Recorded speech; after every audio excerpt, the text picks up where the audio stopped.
പലപ്പോഴും നമുക്ക് ആഗ്രഹങ്ങൾ വന്നിട്ടുണ്ടെങ്കിലും പിന്നെ പിന്നെ എന്ന് മാറ്റിവെക്കും അല്ലെ. ഞാൻ അങ്ങനത്തെ ഒരു കാറ്റഗറിയാണ് കേട്ടോ. ഞാൻ എപ്പോൾ ആഗ്രഹം വന്നിട്ടുണ്ടെങ്കിലും ഓക്കെ ചെയ്യണം, പക്ഷെ പിന്നെ ചെയ്യാം എന്നൊരു മെന്റാലിറ്റിയാണ്. പക്ഷെ എൻ്റെ കൂടെയുള്ള ആർക്കെങ്കിലും എന്തെങ്കിലും ആഗ്രഹം വന്നിട്ടുണ്ടെങ്കിൽ സ്പോട്ടിൽ ചെയ്യണം, ചെയ്തിട്ടില്ലെങ്കിൽ സമാധാനം വരില്ല, അങ്ങനെ ഒരു തോട്ടും കൂടിയാണ്. പക്ഷെ നമ്മുടെ കാര്യങ്ങൾ നമ്മൾ നോക്കിയിട്ടില്ലെങ്കിൽ വേറൊരാൾ നോക്കാനുണ്ടോ എന്നൊരു ക്വസ്റ്റ്യൻ നമുക്ക് ചിലപ്പോഴൊക്കെ തോന്നും. പക്ഷെ എനിക്ക് പലപ്പോഴും എൻ്റെ ആ ഒരു ക്വസ്റ്റ്യൻ വരുന്ന സമയത്ത് അത് ഫില്ല് ചെയ്യാറ് ഗോഗു തന്നെയാണ്. എനിക്ക് ഒരുപാട് നാളായിട്ടുള്ള ഒരു ആഗ്രഹം സാധിക്കാൻ വേണ്ടിയിട്ടാണ് ഈ പോക്ക് പോകുന്നത്. ഭയങ്കര എക്സൈറ്റഡ് ആയിട്ടാണ് വീട്ടിൽ നിന്ന് ഇറങ്ങുന്നത്.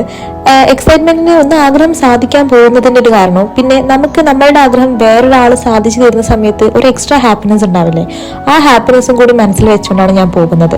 അവിടെ പോയി എത്തിയ സമയത്ത് തന്നെ എനിക്ക് ഒരുപാട് ടെൻഷൻ ഉണ്ടായിരുന്നു. പക്ഷെ അവിടെ എത്തി ഞാനൊരു സൈനിങ്ങിലേക്ക് കടക്കുന്ന സമയത്ത് ഹാപ്പിയാണോ അല്ലെങ്കിൽ സങ്കടമാണോ അല്ലെങ്കിൽ എന്ത് ഇമോഷനാണ് എനിക്ക് വന്നതെന്ന് എനിക്കറിയില്ല. പക്ഷെ എന്താണ് ഞാൻ എൻ്റെ ആ ഒരു ആഗ്രഹമെന്ന് നിങ്ങൾക്ക് എൻ്റെ അപ്കമിങ് വീഡിയോസിലൂടെ കാണാം.